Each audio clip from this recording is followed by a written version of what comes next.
Renata, apesar de não ser, como você falou, uma questão da internet, a regulamentação, né, das plataformas, tudo isso está dentro do âmbito da internet e pode existir porque existe internet. Então, eu Claro. queria que você falasse sobre um dos temas que eu acho que são centrais no mundo hoje e que são uma das grandes disputas geopolíticas, que é a questão dos Big Data e sobre qual que tem sido a elaboração por parte do CGI da regulamentação, do controle de dados, da segurança dos dados do nosso país, e o fato de que, e aí a gente entra num debate sobre soberania, grande parte, né, de todos os nossos dados, do SUS, de tudo que dos ministérios, todos estão em plataformas estrangeiras, né? Estão na Google, na Microsoft, das universidades. Por que a gente não produz plataformas próprias de armazenagem de dados? Então, Sofia, primeiro dizer assim que é muito oportuna a sua colocação, porque no âmbito do CGI, nós realizamos há muitos anos, acho que há 15 anos, o seminário de privacidade e proteção de dados. Foi uma iniciativa do Comitê Gestor da Internet, iniciar uma discussão aprofundada com especialistas nacionais e internacionais para compreender qual deveria ser a proteção adequada e legal, né? Não apenas a proteção individual, porque tem uma determinação legal que nós precisaríamos adotar no Brasil para ter um ambiente onde nós tivéssemos maior segurança, porque privacidade e proteção de dados está diretamente relacionado com a segurança da informação que a gente recebe, com a segurança das nossas informações pessoais, da gente ter certeza que esses dados hoje não são utilizados para abuso, né, do poder econômico contra os indivíduos, por exemplo, por questões de soberania. Então, nós realizamos esse debate no Comitê Gestor há muitos anos. E foi no âmbito dos debates desenvolvidos no CGI que nasceu, né, o embrião, né, da proposta de uma lei geral de proteção de dados no país, né? Então, aqueles debates foram decisivos porque foram pessoas, especialistas, consultores que iniciaram essa jornada conosco no CGI, que ajudaram a elaborar aquele projeto de lei, que depois veio a ser aprovado em 2018, né, no Congresso Nacional. Então, parte, claro, que uma vez que chega no Congresso, os parlamentares, você tem que fazer uma síntese, né? Não é a versão final, não é exatamente 100% do que nós achávamos que deveria ser, mas é claro, ela é fruto das mediações possíveis entre os diversos interesses, mas a origem, eu diria, é um pouco desse trabalho desenvolvido no CGI. O CGI, ele integra, né, o Conselho Nacional de Proteção de Dados, que é o conselho vinculado à Autoridade Nacional de Proteção de Dados, que, digamos, é a irmã, né, a congênere, né, a irmã, a Anatel é a agência de telecomunicações, e a ANPD é a agência, chama autoridade, responsável por garantir a aplicação das diretrizes e das obrigações previstas naquela lei que foi aprovada em 2018. E a gente tem acompanhado esse debate com muita proximidade, dialogando muito com a ANPD, dialogando muito com o Conselho, somos sempre chamados a discutir esses temas e mantemos a realização do nosso seminário de proteção de dados, inclusive com uma dimensão agora que é a proteção. Agora não, já há muitos anos, o tema ganhou uma dimensão pública agora, mas faz também uns 10 anos que a gente tem o seminário de proteção da infância e adolescência, né? Que o CGI já faz há muitos anos, e que agora ganhou essa visibilidade toda pela gravidade, né, também do problema. É, então, eu acho que nós ainda temos um caminho longo a seguir no Brasil, né, para garantir o respeito completo às diretrizes que estão colocadas lá na lei, né? A gente ainda tem a ANPD se robustecendo, ela é uma agência nova, ela é uma autoridade nova, e tudo que é novo ainda precisa, né, de um tempo, né, de maturação, mas então, a gente está atento a todos esses debates, né? A gente acompanha, por exemplo, as discussões que aconteceram agora no âmbito do CONANDA, relacionado à proteção da infância e adolescência, vinculada a essa questão dos dados, né? A proibição, porque com os dados a gente direciona a publicidade individualmente. Então, a proibição do direcionamento de publicidade à infância e adolescência, com base nos dados de navegação. Então, é um universo imenso de questões que a gente precisa observar nesse debate, que não é simples, porque aí conecta com o debate que você fez da regulação das plataformas, né? Hoje, quem principalmente coleta os nossos dados são essas grandes big techs, né? E elas, claro, do ponto de vista do tratamento dos dados, elas precisam respeitar a legislação brasileira, mas tem uma série de questões, porque elas não são empresas nacionais, então muitas vezes os dados nossos não estão não estão nas máquinas, né? Porque quando a gente fala em cloud, nuvens, aonde estão os nossos dados, gente, não é a nuvem que tem no céu, apesar de hoje aqui em São Paulo não ter nuvem nenhuma. Mas não são as nuvens que estão no céu, são máquinas. São servidores, que são computadores, que estão em algum lugar do planeta, né? Então tem toda uma discussão. Você falou disso dos data centers, porque eu fiz uma entrevista na semana passada, sexta-feira passada, com o Antônio Martins, do Outras Palavras, justamente sobre a questão dos data centers e como o ministro Fernando Haddad esteve nos Estados Unidos em conversas, inclusive, com grandes donos de big techs, falando em uma possível parceria para a construção de data centers no Brasil, com essas grandes big techs, ou seja, entregar mais isso, né, da nossa soberania comunicacional e nossa soberania nacional, inclusive, para as big techs estadunidenses. Então, Sofia, eu vou fazer uma reflexão com vocês sobre isso, porque eu acho que tem duas dimensões quando a gente está falando de soberania nacional, soberania de dados e dados estratégicos, aí tem e setor econômico, tá?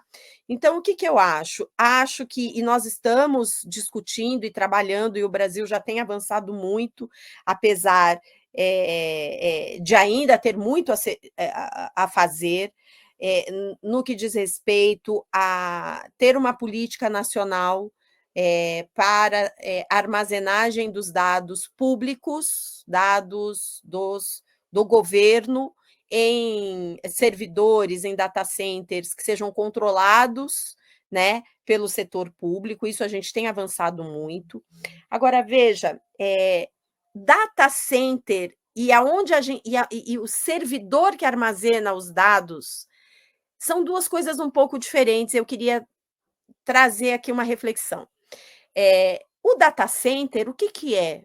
Ele é uma estrutura física, são prédios, galpões, aonde você tem uma empresa que faz a gestão de energia, porque para você manter computadores funcionando, que são os servidores, 7x7, 7x24, ou seja, 7 dias da semana, 24 horas por dia, sem interrupção, porque um data center, que é essa estrutura, tá? Não é o computador o data center.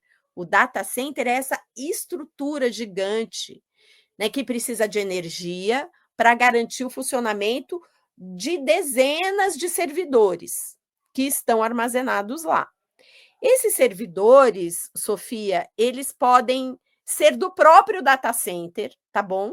Pode ser da própria empresa. Então, vamos pegar aqui um servidor do Google.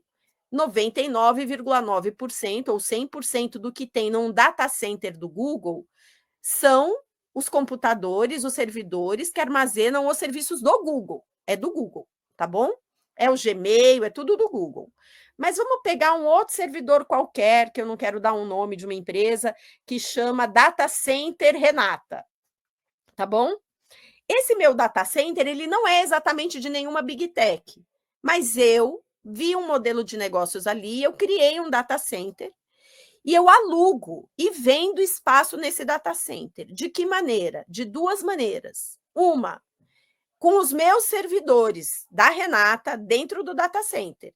Então, você vai lá, negocia comigo, porque o custo é mais baixo, e eu armazeno todo o conteúdo do desacato lá no meu data center, que é meu, mas eu dou um espaço para você. E tem uma segunda maneira, Sofia, de a gente usar a estrutura do data center. Eu alugo, entre aspas, uma gaveta. Eu alugo um slot e eu coloco a minha máquina dentro do data center, trancada com um cadeado na porta. Entendeu? É assim que funciona. Eu só estou explicando como é que funciona. Qual é o serviço, neste caso, que o data center está me oferecendo? A infraestrutura de energia, de resfriamento e de manutenção dessa infraestrutura, mas o acesso ao computador só quem tem sou eu. E eu tenho um profissional que vai lá uma vez por semana, uma vez por dia, que tem essa chave e que vai verificar o que está acontecendo lá. Então, eu estou falando isso porque quando a gente está falando de soberania, quando o ministro Haddad foi para o exterior, ele não está falando, ele tá olhando um setor econômico. Eu não estou nem fazendo juízo de valor, tá? Eu não estou concordando nem discordando. Mas ele está trazendo esses data centers para prestar um serviço privado para milhões e milhões de pessoas que têm sites, que precisam armazenar, empresas que têm dados, empresas privadas. O que o Haddad foi fazer lá não foi trazer empresas para armazenar os dados do governo federal necessariamente. E o outro lado, que são os data centers, ou a infraestrutura, ou como nós vamos armazenar os dados sensíveis dos brasileiros, essa é uma discussão que a gente precisa fazer e avançar para que a gente tenha soberania sobre esses dados. Então, eu estou trazendo essa diferença porque eu acho que é importante as pessoas compreenderem, né? Que tem uma diferença aí. Uma coisa é uma área da economia, a gente pode ser a favor ou contra. Podemos ser contra porque podemos achar que esse pessoal está vindo para o Brasil explorar uma área da economia, mas que vai drenar os nossos recursos energéticos e hídricos, e por isso nós somos contra. E é do jogo ser contra. Mas é diferente da discussão sobre soberania nacional. Porque a soberania nacional ela está garantida à medida que a gente conseguir avançar em termos estruturas de nuvem, seja um data center próprio, ou seja, computadores próprios que garantam que os nossos dados não estejam sendo armazenados em clouds privadas, entende? Isso sim, eu acho que é uma questão fundamental que a gente precisa encarar no Brasil. Mas eu quis trazer um pouco essa diferença, porque eu acho que tem uma confusão no debate, né? O data center em si ele é uma infraestrutura quase que física, do mesmo jeito que a gente estava falando lá da internet. E não necessariamente o fato de eu ter o meu dado, se eu não estiver no computador deles, mas eu tiver o meu, eu vou ter a soberania sobre aqueles dados, porque eles são fechados. E isso é uma coisa importante da gente compreender para fazer o debate corretamente, sabe?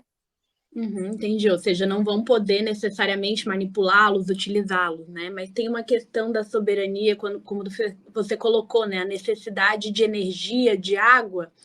Dentro dessa proposta está isenção total de impostos de importação de todos os bens necessários para instalar o data center, inclusive zero impostos para exportação de serviços de água, de energia fartas, né? Essa é uma dimensão, exatamente. Mas eu quis ressaltar a questão dos dados em si, né? Entendi. Renata, para a gente finalizar, porque passou muito rápido o tempo, queria aproveitar para te perguntar, já que além de estar como coordenadora do CGI, você já fez parte do FNDC, do Fórum Nacional pela Democratização da Comunicação, e nesse final, tratando da questão da regulamentação das plataformas, Qual você pensa que são os principais desafios da comunicação no Brasil hoje?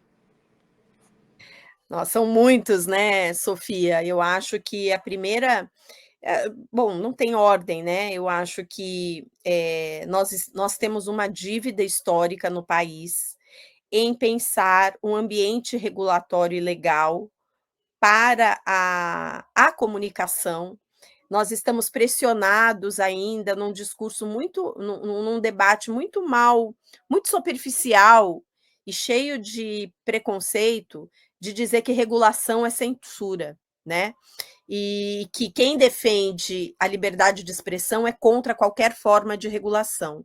E isso não é verdade, né, seja para o ambiente comunicacional, digamos assim, do século passado, que são os suportes analógicos, né, emissoras de rádio, televisão, sendo concessão pública ou sendo serviços privados, no caso dos serviços a cabo, dos streamings, que tem até um debate agora sobre streaming. Ou seja, o debate sobre comunicação é um debate que precisa ser desinterditado.